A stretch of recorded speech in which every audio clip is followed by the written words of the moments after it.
Everybody, as I've said, please let us know where you're from in the chat. My name is Ollie Garside. I'm co-founder of Rounded. Rounded is a invoicing, accounting, and tax app specifically for Australian freelancers and sole traders. Hopefully, most of you know that. It's been a while since we've done something like this, and I used to call them freelance legends, and I used to do them once a month during COVID. To stop myself from going stir crazy, and it was an idea that went really well at the time, and then it sort of fell by the wayside as the world woke up again, and we decided that it was something that was worth reprising because there's so many. The world is changing so quickly, technologically, economically. And we felt that there was, we're hearing from our user base that there are so many questions, so many unanswered questions. People want support, people want help, and people really want to learn from from professionals and peers who, are running businesses. And people are looking to move forward and improve. So we set upon a series of webinars called Making It Work, and this is the first one. The intent each time to connect with a freelancer or a sole trader who is an expert in their chosen field. And what we're going to try and do is bring to you experts from all walks of life. So there may be, some of the sessions that are more relevant to you than others, but whether you're a creative, whether you're a tradie, whether you're a professional of any kind, we're going to try and find a really, wide range and diverse selection of people to talk to who will talk about how they've built their businesses, the successes, the mistakes they've made, the pivots they've had to make, and really how they've adapted to the world that is just changing so quickly around us. So we've got somebody here, Jesse from Alberta, from Calgary. We've got people from all around the world. So the session is being recorded. We will upload it to our YouTube channel afterwards. So if you can't stay for all of it, or if you have just registered to get the recording, we'll make sure that gets sent out to you over the course of the next few days. We'll also be taking questions. I'll pause every now and again, and Sarah will be helping to relay questions to our guests today. So without further ado, I'd like to introduce you all to Eagranie Yuh. Hi, everyone. Thank you very much for joining us. So Thanks for having me. Eagranie currently runs her own marketing consultancy. She specializes in white papers and thought leadership for large and enterprise companies. She's had a very, very varied career with content marketing agencies, working her way up from a writer to editorial director. In that role, she's worked on everything from companies' blog processes, hosting a Fortune 500 podcast, training a team of writers, and of course, writing many, many white papers. Her career has been, it's certainly not a straight line, taking in notable stops in chemistry, chocolate, and journalism. And she's originally a native Canadian from Vancouver, and she moved and found her way to Hobart in 2022. She's also a runner, self-confessed word nerd, and music geek. So Yes, welcome, Eagranie. I'm happy to be here, Ollie. Thanks for having me. Awesome. Well, just by way of finding a little bit more about you, tell us, I mean, how do you end up from, moving from Vancouver and finding yourself in Hobart, beautiful Hobart? Yeah, it's maybe not the typical trajectory. Long story short, my husband is from Hobart. And the official line is that we met in Vancouver at a barbecue under a table, which sounds far more sordid than the actual situation, I assure you. But that was, he had been in Canada for nearly 20 years before we moved here. And it was just kind of a lark, like, hey, wouldn't it be weird if we moved to Tasmania? And Vancouver is a very expensive place to live, and Hobart is less expensive. And so the more we looked into it, the more it kind of made sense. And so we made the jump in 2022, which was actually 2 years longer than we'd planned. We were supposed to come in 2020, but as we all know, things didn't play out quite that way. And so we've been here since 2022 and just absolutely loving it. I wonder if there's actually anywhere else in the world further away than Canada than Hobart. It's pretty There can't far be many away. places. What was your first impression of Hobart when you landed there the first time?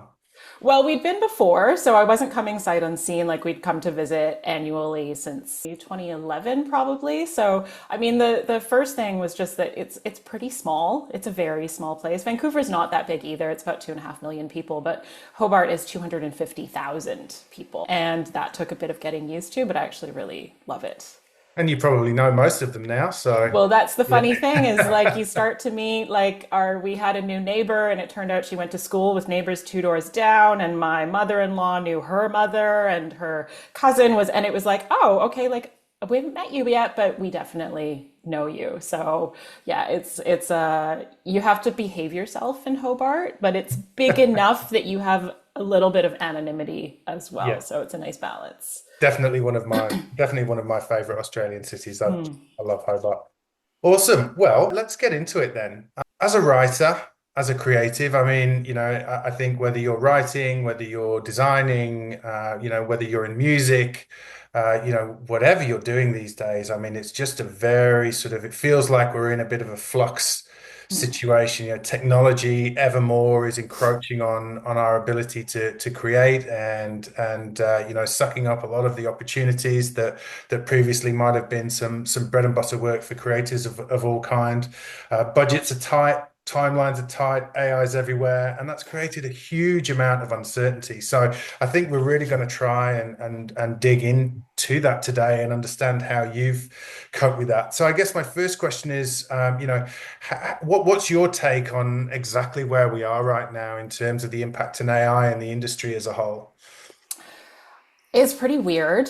And I say that as somebody, so I started my content marketing career in 2010, which was really the wake of like we are still coming out of the great financial crisis, right? And I started in financial services. So it was a very, I mean, I just didn't know any better, right? But that's where I started. And I started with tight budgets. People were very afraid to do things because they didn't know what was going to happen next year. A lot of the work I did within an agency was in Fortune 500 that was perpetually undergoing, what did they call it, organizational restructuring. And so you never knew, like, you didn't know how long the runway for your budget was. You didn't know what programs were going to get cut. So I feel like, I mean, this is very different, right? Like this feels like a much broader case of that than those experiences, but I don't necessarily know that it's unusual. Like I think we've actually come out of a period.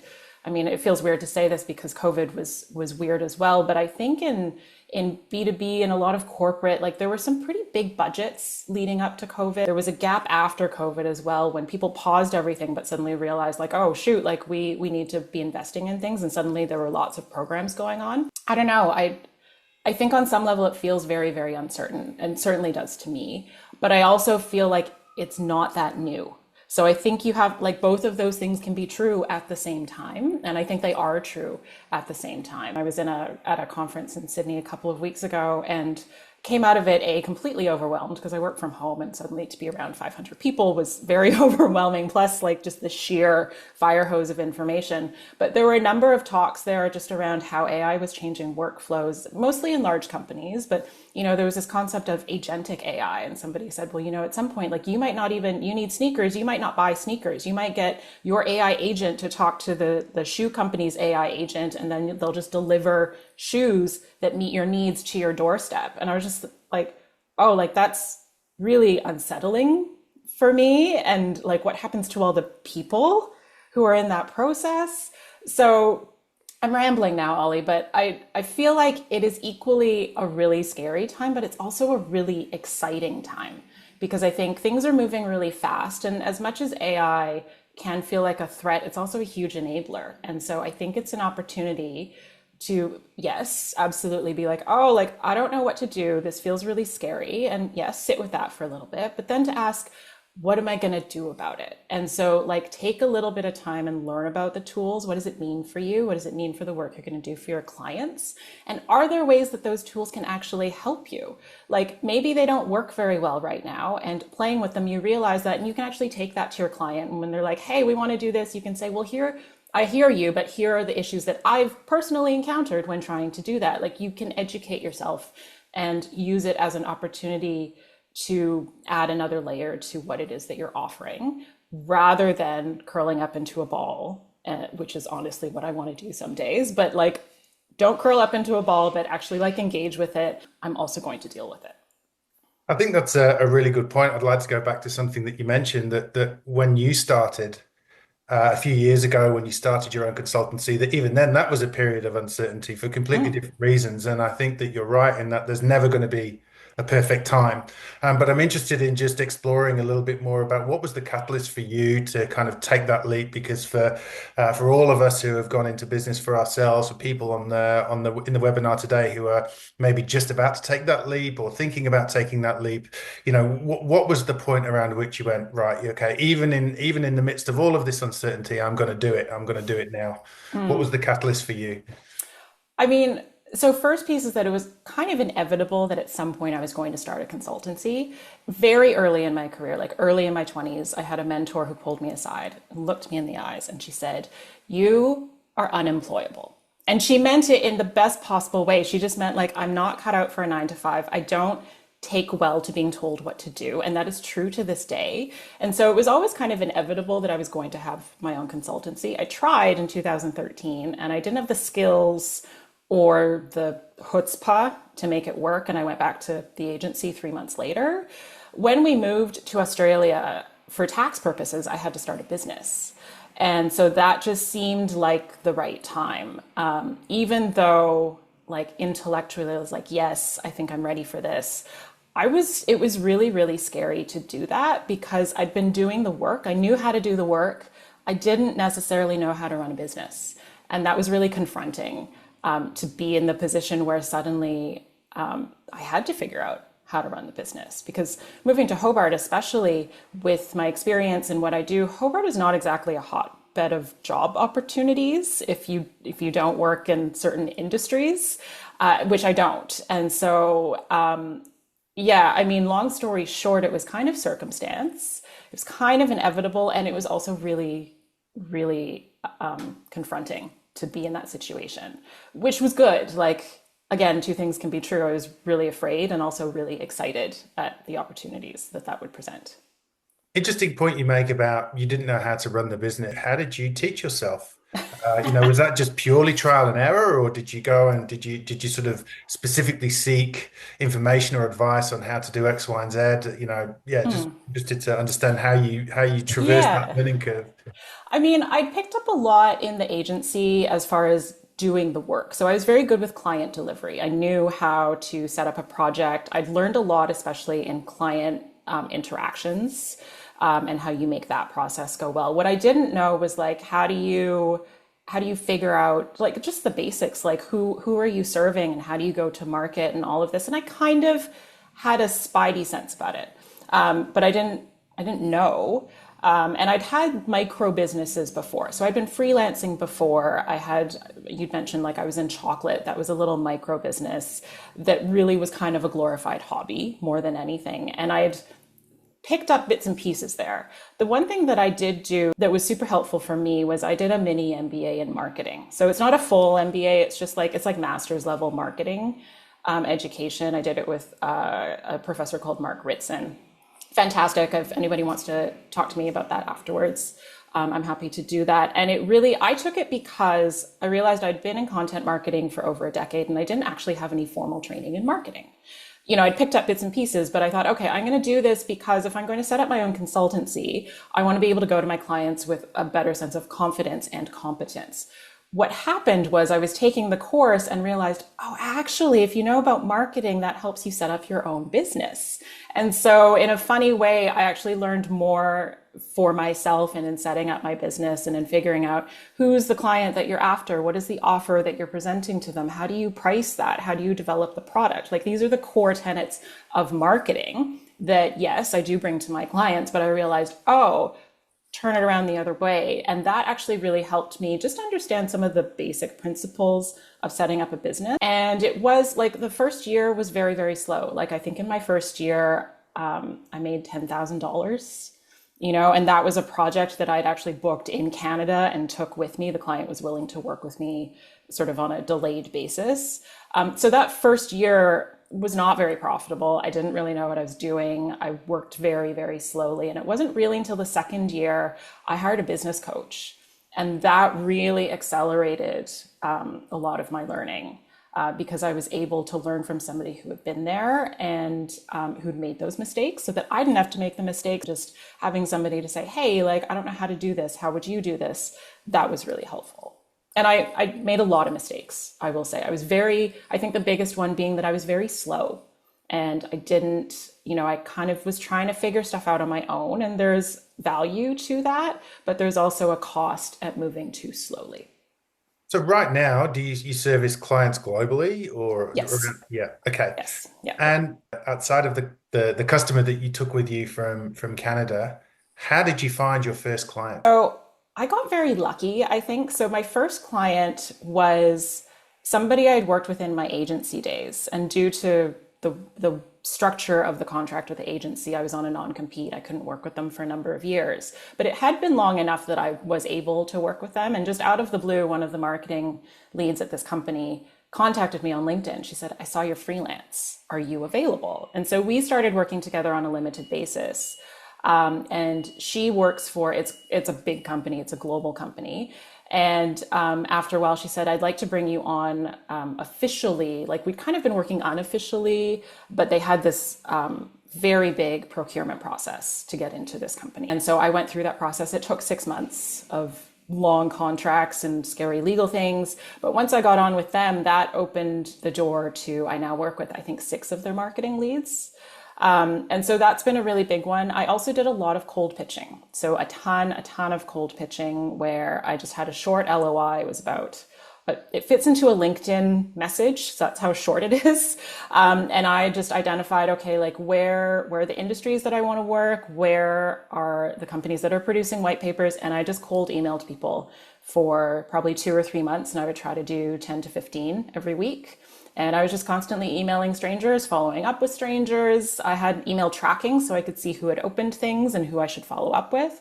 I could see there were certain companies where the emails were getting forwarded because of the opens. And so I would follow up more with them and just, so the cold pitching netted me another substantial client who sent me a lot of work over the past couple of years. I don't do it so much now. I'm not against it. I actually think it's a really healthy thing to do because it got me over.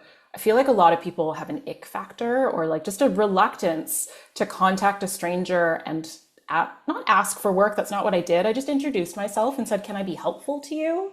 Which I think feels like a better thing. These days, I'm trying to create more warm leads. So I'm going to more in-person events. I go to conferences. I'll try to set up meetings at conferences. So then I'm following up with somebody who's warm. Typically, if they find out what I'm doing and they're interested, I might ask for like, hey, if this isn't right for you, do you know of somebody who might, be in need of this? So I'm trying to do more warm, but I'm not averse to cold. And I still do cold. Like if there's a conference speaker, for example, I will cold email or cold message them and say, hey, I'm going to this conference. Can we have coffee? Which is essentially the same thing. But it feels maybe easier to ask somebody for coffee than for work, even though in brackets, you are asking for work. But there's a relevancy there, right? Yes. Yes. I find as in my role, I would get 10 cold emails a day. Most of them, are template, Yep. things that are completely irrelevant, badly researched, most nowadays written by AI, of course. Yep. Yep. But that doesn't change the efficacy of them. But a really good cold email is I'm the easiest person to sell to because I'm a salesperson. But you can spot a badly written email a mile away. But if somebody gets it right and you can tell they've done their research, it's very hard not to respond to that. So I think there's a really great takeaway for everybody in the webinar today is that there's a great opportunity with cold.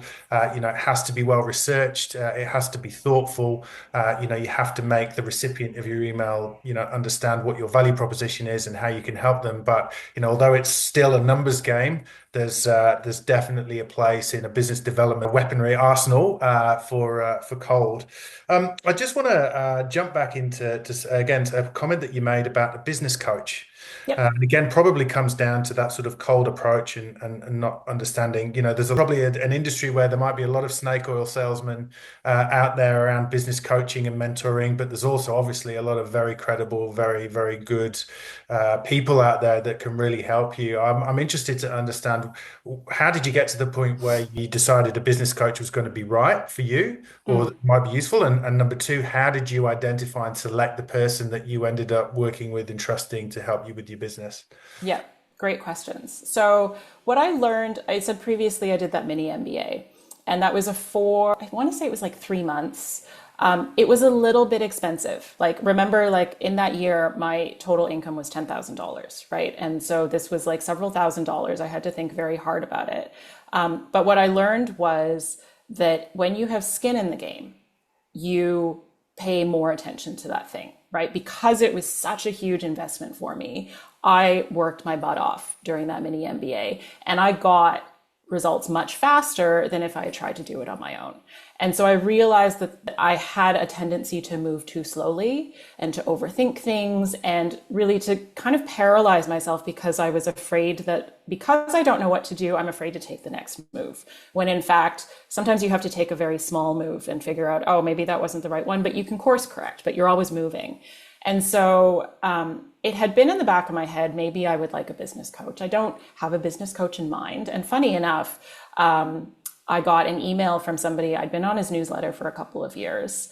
And I liked his style. He wasn't like, it wasn't business coaching, like make millions of dollars so that you can lie on the beach and only work 4 hours a week kind of thing. No disrespect to Tim Ferriss, but, but it was more like, build a business that suits your lifestyle so that you can go and do drop-offs and you can have vacations and you can, have time off for creative hobbies and, just kind of own your business. I liked the style of his communications and I'd never spoken to him, but he was doing this group coaching program and sent out this email. And I think it was one line.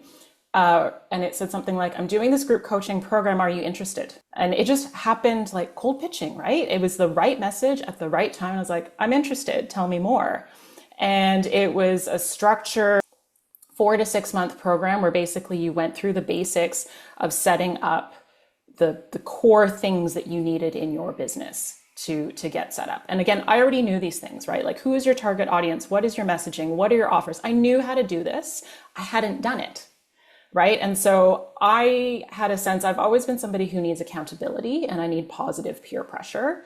And I like having a mentor or a guide in the process. I've done coaching in other areas of my life before. I had a career coach very early in my professional career to try to figure all this stuff out. And so yeah, I mean, it was right message, right time, right offer. And I just said, yep, let's do it. And again, like I definitely thought about like, oh, like that's a big chunk of money. Is this right for me? But I realized that if I followed the program, by the end of the program, I would have all these things that I knew I needed, that I had been wanting to create, but I hadn't had the accountability to actually sit down and follow through. If nothing else, that would be a huge win to have those done by the end of the program. So that I knew what I wanted to get out of it. And I think I saw it as an accelerant because I would have gotten there eventually, but it probably would have taken me a solid year to do those things. And I got there much, much faster. So that's what I was looking for. And I think the thing with coaching is that you're right. Like fit is really important, that trust and that authority, but also like, what are you looking to get out of it? Because I think there are some very good coaches who maybe don't get the results that they want because the client hasn't been clear on what they want. And so it can feel like wasted money or wasted time. And it's not something that I would tell people to undertake lightly. But I saw that this would fit my needs.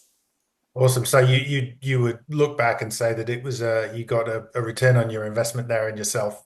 Absolutely. Just having those pieces in place, right? Like when I go to a client, I now have offers. Like I know that sounds ridiculous, but like when I go, it brought rigor, I think. And that was one of the things that I liked about this coach was that there was a structured process to everything. And so even if I've developed a set of offers, and then I decide to pivot, it's not that those old offers aren't relevant because now I know how to develop an offer. Do you know what I mean? So it's like the structured thinking that I learned out of that process were absolutely just super transferable to whatever I end up doing down the road. Awesome. And I'm going to explore the whole concept of offers in a second. But just to Mm. say to the audience, please do share questions in the webinar chat and in Q&A. We love to pause every now and again and take some questions from the audience. So if you've got any questions for Eagranie, please do feel free to put them in. So I guess in terms of offer, a lot of the time, I think we're all guilty of this, to a point that perhaps some of the restrictions that we face in our businesses are placed on ourselves by ourselves. We Hmm. see ourselves in a certain way. We have a different perspective over who we are and what we do. Obviously you developed this concept of offer and value and everything else that you do, and you've developed a number of different strings to your bow in terms of, what you can add. Talk to us about how you've gone through that process of not only understanding all the different things that you can do, but how you explain the value of that to your potential clients. Yeah, it's a fantastic question, and especially for the writers in the group, I feel like writers take for granted what we do. Right? There's so much to writing, but I think about one of my very first clients, like way back when, and he said something to me like, "Oh, it won't take you very long to type that up."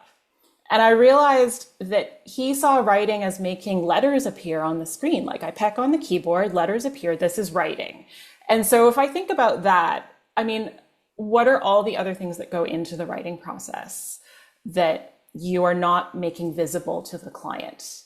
Right. And I think also like writers tend to be good at writing. So we also underestimate how important all these skills are to the process. And so I think about things like being able to interview somebody.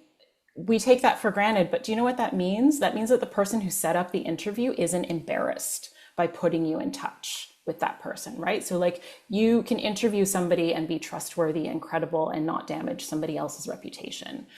Simple things like a friend of mine is a project manager and she got feedback from her manager at her performance review. She said, I love working with you because you deliver work on time and on budget. And she said this to me, and I was like, doesn't everybody do work on time and on budget? And the answer is no, actually, no. So I think a lot of it is about like teasing out those things that you're doing that you take for granted as other people do these things. And guess what? They don't. So it's kind of like one part self-awareness. Like, what am I doing that's not putting letters on the screen? Am I interviewing and am I finding the narrative structure? Am I optimizing for whatever way that you're going to publish this material? And making that evident to the client. So maybe that's in like when you send somebody an offer, instead of like, oh, I'll give you 4 SEO blog optimized blog posts, maybe it's like you're pulling out the research and high quality interviews, optimizing for blah, blah, blah, blah, blah, blah, blah. You're kind of getting more into the specifics, and you're not just saying, I will give you this. You're actually explaining what is this thing? Like what is included in that you might not have been thinking about that I bring to the table. One of the big things I've realized just over the past couple of months is I'm really good at workflow. And like, if you actually worked with me, this is very surprising to me that this is what I do. But like, I'll talk to a client and I'll say, okay, like, who are your stakeholders? Who are the reviewers? Where are the places that these things get stuck? How do we get rid of those things that get you stuck? And I take for granted, like, this makes my life easier, but it also makes life easier for the client. Right? So really kind of positioning myself as like, I'm the person who gets the work through the process, because otherwise it gets stuck and that's expensive, that's annoying. So I think being clear on your offers is one thing, but pulling back the curtain a little bit on what that offer actually means and thinking very clearly about your audience. What are the things that drive them crazy? And what are the ways that you make it easy for them to do their jobs? I think it requires stepping out of the day to day. It is really helpful to get feedback from clients, from other writers on how they're doing this. But I think we have to step outside of ourselves a little bit to fully appreciate all the things that we're bringing to the table and what that means for the customer and what that means for what you're delivering to them. And the million dollar question now, literally, right? So, you've thought about the skills that you have, how that translates into a value proposition, how you can wrap that up into a compelling offer for a customer. How do you take that last step and connect that to your pricing? That's a big one. I mean, we could talk all day about that, Ollie. I think the first one, I mean, there's some very good tactical resources out there for pricing, and I will just throw a plug out there for a book called by my business coach. It's called Free Money, and it's a structured process for figuring out your pricing. I really recommend if anybody isn't sure about pricing, it's really easy to read. It's got simple math in it. Zarek, do you reckon you could quickly jump onto Amazon and find that and maybe throw a link into the chat for everybody, please? Thanks, Sarah. Thanks. So, I mean, there's the tactical piece of it. There's also thinking about it outside of your wallet, right? So let's say I don't know, let's say you write white papers, you're currently charging $1,000 a piece, right? That might seem like a lot to some people, but if you think about it from your client's point of view, it's probably worth a lot more to them. So for example, I write white papers. They're generally not cheap. I'm not a cheap writer, strategist, but I think about my clients, that white paper, if it gets them one deal, is literally minimum $500,000 a year. Sometimes it's millions of dollars a year. So I'm here being like, I don't know, like, should I like increase my rates by $500 or $1,000? I look at the ROI for them. Like, it's a no-brainer, right? Like it's just a line item for them. So I think part of it is understanding what's in it for your client. What are they going to get to overcome some of the hesitations that we have around pricing and around pricing higher, because I know that can be an impediment, and just understanding your value. But the key is to not raise your prices indiscriminately, right? Like you have to go back and think, what is the actual value that I'm offering here? How do I make life easier for the client? What is that worth to the client? And thinking outside of your wallet, because it's not about you. It's about the company. It's about the return they're going to get. It's also about the cost of not hiring you, would be the other thing. So it's a big and a very woolly topic. So I might just leave it there, Ollie, but I'm happy to talk about that if people have questions. Well, maybe there's an opportunity for a part two down the line, drilling into pricing. So let's kind of come back. We started with the impact of AI. And obviously, every year, every month, the AI gets, seemingly is getting better and able to do, more things. But, over the last few years, without wanting to, embarrass it, you, that obviously you've accepted that, you've learned to work, and thrive within the parameters and the constrictions that AI is placing on the industry. Your business is growing, your business is thriving. So can you talk a little bit about how you've approached AI, perhaps a little bit tactically, how you're using it, how you guide them around the difference between me and AI, that kind of thing, just so that we can understand how you're, operating within, the minefield that is AI for writers right now. Yeah, it's a fantastic question, Ollie. And it's changing so fast. So if we had had this conversation a year ago, I would have said, oh, like what I do, thought leadership white papers, is pretty AI proof. Like it's more complex work. It requires, like, you're creating new things. Like a lot of what I do is research reports. Well, if the research hasn't existed before, then it's very difficult for AI to actually write about it or do anything useful with it. I think now AI is a lot better, right? And, I kind of have these moments where I'm like, am I going to be out of a job? Like, could AI write a research report if I gave it the data? Like, could it just do it? And I see all these, like Canva has an integration with Statista, which is a big data research arm. So you can now pull all this data straight into your Canva documents, right? And I'm like, oh, like that's kind of intimidating. Like, what does that mean for me? So, I mean, tactically, I don't use AI for writing in my client delivery. Part of that is just the nature of the work is so particular to that project, to that company's thought leadership and ideas, to proprietary research that they've done, that AI is not necessarily an appropriate tool in those situations. But on the other hand, like I've got clients who are like AI forward, like we're developing thought leadership for AI use cases, like to put into agents or tools, right? So it's like, it's totally this range of like, no, like fully human, no AI, to like, we're building for AI. right? So it's all along that spectrum. But I don't outsource things to AI that I want to be better at. So what are my core competencies? I write, I think, and I strategize. I use AI as a thought partner. So I will sometimes tell it what I'm thinking and be like, poke holes in it. Like, what am I missing? What's the risk of this? And I use it to expand the way that I'm thinking about something. More tactically, I have an amazing virtual assistant who is now like totally schooled up on making custom GPTs. And we have a ton of custom GPTs. We have one for content repurposing. We basically fed it all of my LinkedIn content. And now I go in and I'm like, okay, like I asked it, like, what are the content pillars that I talk about, and what am I not talking enough about, and where are the opportunities? And I looked at it and I was like, that's pretty good. Like it, and this is trained on like 400 LinkedIn posts that I would not have had the capacity to do that, right? Like that's not something humans are very good at. That's something AI is very good at. We're using it. I'm doing some ghostwriting for somebody. So we got a bunch of public YouTube interviews that this person had done, podcast interviews, took those transcripts, fed it in. I now have like a chat GPT version of this person. So I can go and write, but then I can also double check, does this line up with the tone of voice? How would this person say this? Are there any specific phrases that they've used that I should be adding to the copy? So it's a partner.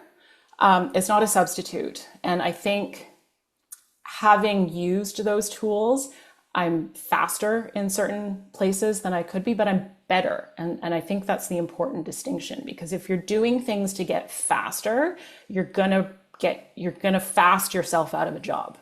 But if you're doing it to be better, you're able to offer more value to your clients and also to yourself. Like I think there's a lot of learning that happens when we're given these opportunities, and as intimidating as that can be, I think it behooves us to take those opportunities and ask ourselves, how does this make me better at what I do? And what are the limitations? And to be able to have intelligent conversations with our clients when those things come up, because if you don't investigate them, you can't have those conversations. I mean, I think we've all, in some way, shape, or form, had experience of trying to use AI. I know myself, and this is testimony to my lack of application with AI. Like a few weeks ago, I tried to use AI to help me write. I thought, oh, maybe I can just get AI to help me write this. Just I needed to do a quick blog post on a very relevant topic that was relevant at that moment. And I think I spent, an hour trying to refine a prompt so that I could get something useful. And at the end of it, I kind of threw my hands up in the air and thought, well, I might as well just have bloody written the thing myself. So I'm not that good at using AI at the moment, and partially because I haven't put a great deal of time and thought into learning how to use it. How have you learned how to use it to the point where you've got chat GPTs for specific things, and you've even thought about training a GPT on your entire LinkedIn content and then asking it, what am I not saying enough about? I mean, that's outstanding. Really good. I mean, full credit goes to my VA. I think she's actually on this call. Her name is Aura. I don't know where I would be without Aura. And she basically doubles my capacity. And so she allows me to focus on the client work and the strategic work. And then I think she took 2 weeks and maybe it was more. I think she's done like 2 or 3 weeks of just intense training and boot camps in AI.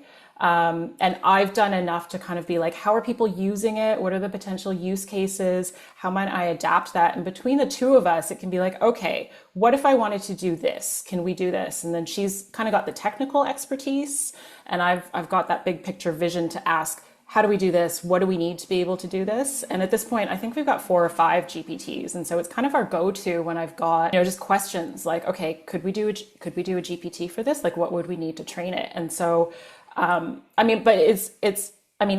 have somebody who took 3 weeks to learn about it, right? Like I don't have 3 weeks to learn about it. And so, at this conference I went to a couple of weeks ago, the advice was like, take an hour a week and just spend some time with AI. Like somebody was like, I get popcorn, I sit down with YouTube and I just watch videos about how people are using AI. Not necessarily how to do it, but just at a really high level, what is possible. And then kind of filtering that through like, okay, like what are the potential use cases? Where would it make it most sense for me to start playing with this? And actually setting aside some time to do that. That's kind of the best way I can think about it, because I couldn't do this without a VA. She's done like 95% of it. But I think that if you're not doing it, you're missing those opportunities to just have a bigger lens on what is possible. Because that for me is the big thing is like, oh, I didn't know you could use it to do that. Yeah, that's awesome, Sarah. I think that there's a question from Lana who's sort of on that topic. Yeah, we have a question from Lana. So she says, I've always stayed away from AI and have never tr even tried ChatGPT. This is making me think differently. If I was wanting to look into this, where would I start? Ooh, this is a good question. I think the first place to start, like, is it reminds me a little bit like I was on Twitter very early when Twitter was a nice place to be. And people would ask me, like, how do I get started with Twitter? And my answer was actually, like, use Twitter. And so I think it might be like play with ChatGPT. I see there's a couple of comments. If people are aware of excellent resources, please put them in the comments because as I say, my virtual assistant, Ara, did a lot of that work for me. I tend to be an early adopter of technology. So I have been playing with ChatGPT, played with it early, got disappointed because it wasn't very good, learned about how to refine prompts and that got a little bit better, but unfortunately, I can't point to any single resource in my head right now. So I'd love help in the comment. And Lana, feel free to DM me afterwards and I will share with you. I'll dig up all the resources that we've been working with internally and I'll share those with you. But I think you mentioned YouTube. I mean, YouTube's always a Yeah. great resource for that kind of thing. I think if Yep. you typed in how do I use ChatGPT into YouTube, you'd probably get a Totally. thousand videos that you could start with that will give you a direction. Literally just looked at the clock. We are at time now, which is incredibly disappointing as far as I'm concerned, because I'd love to just keep going and hopefully if we can build some momentum with this series, I'd love to get you on again. I'd like to finish perhaps with there's a question from Teresa, which sort of sums up a few of the questions that I've got here, but don't have time to ask you now. But maybe Sarah, we can ask that one. Yep, absolutely. So Teresa wants to know, you've worn quite a few hats during your career arc. How do you decide what you want to do in your business next? Oh, hi, Teresa. I hope you're enjoying your pajamas and tea. It's such a good question. I follow my instinct, which is not a very helpful answer. But I feel like at this point in my career, like I'm kind of like 15 years into it, I kind of have an instinct for where am I interested in and where do I see the opportunity? So I'm looking for less crowded spaces, I guess, would be one thing. And I'm looking for places where I can exercise my curiosity and be valuable. And where those things overlap, there tends to be interesting work with good people. That's kind of the best that I can explain it right now. Like I don't have like some rubric or some framework for deciding where things go. But I'm also always talking to people. I'm always talking to my clients about what they need, where they're going, what their issues are. I'm talking to other freelancers and other business owners about what they're seeing. And so I'm trying to increase the surface area of the things that I know. And that also just helps me have a better sense of like, oh, like there's something kind of interesting over here. And that connects with this and that connects with this. It's where those weird connections happen that I just kind of take myself. And if it doesn't work out, like that's okay. Like that's the other thing is like, I don't feel like everything that we do in our business has to be right. Sometimes you just pursue something like, oh, okay, well, that didn't go anywhere. I know that now. So yeah, it's instinct and curiosity. Well, look, I think as much as I don't want to, that brings us to time, and so I think we should wrap this up. So, Granny, on behalf of the audience and everybody here at Rounded and myself and Sarah, thank you so much. You've been a very engaging and open guest, and it's been really fantastic to get those insights and talking to you. To everybody in the audience, thank you for spending 45 minutes of your valuable time to share with us. We have recorded the session. We will post it on YouTube so that you'll be able to watch this back. And if you weren't able to make it, we'll send you a link to the recording as well. And keep your eyes peeled. We'll hopefully be announcing the second in our Making It Work series very soon. But until then, thank you and have a great day. Thanks, everyone. Thanks, everyone.